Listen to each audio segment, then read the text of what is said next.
Hello friends, me Bhakti More from Thane. आज मी तुम्हाला bridal मेहंदीमधला elephant शिकवणार आहे. सुरुवातीला आपण एलिफंटचा बेसिक स्ट्रक्चर कसा ड्रॉ करायचा ते बघूया. लक्षात ठेवा, हेड मोठा, बॉडी बॅलन्स आणि ट्रंक स्मूथ फ्लोमध्ये पाहिजे. हे स्टेप जर चुकले ना तर डिझाईन स्पॉईल होऊ शकते. आईज नीट आणि एक्सप्रेसिव्ह, ट्रंकमध्ये सॉफ्ट कर्व्ज, हे सगळं ब्रायडल लुकसाठी खूप इम्पॉर्टंट असतं. आणि ब्रायडल लुकसाठी ना हार्श लाईन्स अवॉइड करा. आज मी फक्त एलिफंटचा नॉर्मल स्ट्रक्चर दाखवत आहे. नेक्स्ट ब्लॉगमध्ये किंवा नेक्स्ट व्हिडिओमध्ये मी तुम्हाला प्रॉपर ब्रायडल लुकमध्ये एलिफंट कसा असतो, त्याच्यामध्ये ज्वेलरी कशी ॲड करतात आणि ते कशी फील करतात एलिफंट्स, ते सगळं दाखवेन. आज फक्त स्ट्रक्चर बघूया, कारण लगेच एका दिवसात काय एलिफंट कोणालाच येणार नाही. मी पण बघा पेन्सिलीने अगदी 4 वेळा ड्रॉ केला, त्याच्यानंतर मी कोनमध्ये ट्राय करते आहे. लगेच काय एकाच टाईममध्ये एलिफंट कोणालाच येत नाही. त्यामुळे लक्षात ठेवा, आधी तुम्ही पेन्सिलीने ट्राय करा. पेन्सिलीने ट्राय करून झालं की त्याच्यानंतर तेच कोन मेहंदीचा कोन घेऊन कॉपी करण्याचा प्रयत्न करा. त्याच्यानंतरच हातावर ट्राय करा. हे बघा, कोणतीही डिझाईन एकदा पेन्सिलीने ट्राय केल्याशिवाय एकदम लगेच मेहंदी कोनमध्ये लगेच हातावर ट्राय करायला जाऊ नका, कारण की ती डिझाईन खराब होण्याची शक्यता असते. म्हणून मी तरी पर्सनली कुठलीही डिझाईन, एलिफंट असो, पिकॉक असू दे, हॉर्स असू दे, काव असू दे, कोणतीही गोष्ट आधी पेन्सिलीने ट्राय करते, नंतर कोनने ट्राय करते आणि नंतर ते सेम स्ट्रक्चर हातावर ट्राय करते. नंतर मग जर कॉन्फिडंट वाटलं ना की त्याच्यानंतर मग ते मेहंदी डिझाईनमध्ये ॲड करते. शेवटी मी तुम्हाला हातावर पण सेम स्ट्रक्चर हातावर पण काढून दाखवणार आहे आणि ते किती सेंटीमीटर आहे ते पण पट्टी ठेवून दाखवणार आहे. त्यामुळे व्हिडिओ शेवटपर्यंत नक्की बघा.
ट्राय केला हा एलिफंट हाईटला 3.5ला आणि लेंथला 4 सेंटीमीटरचा आहे.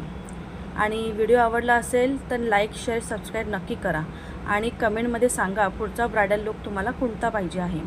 इंस्टाग्रामवर याचा शॉर्ट व्हिडिओ टाकणार आहे, नक्की बघा आणि फॉलो करा. थँक्यू.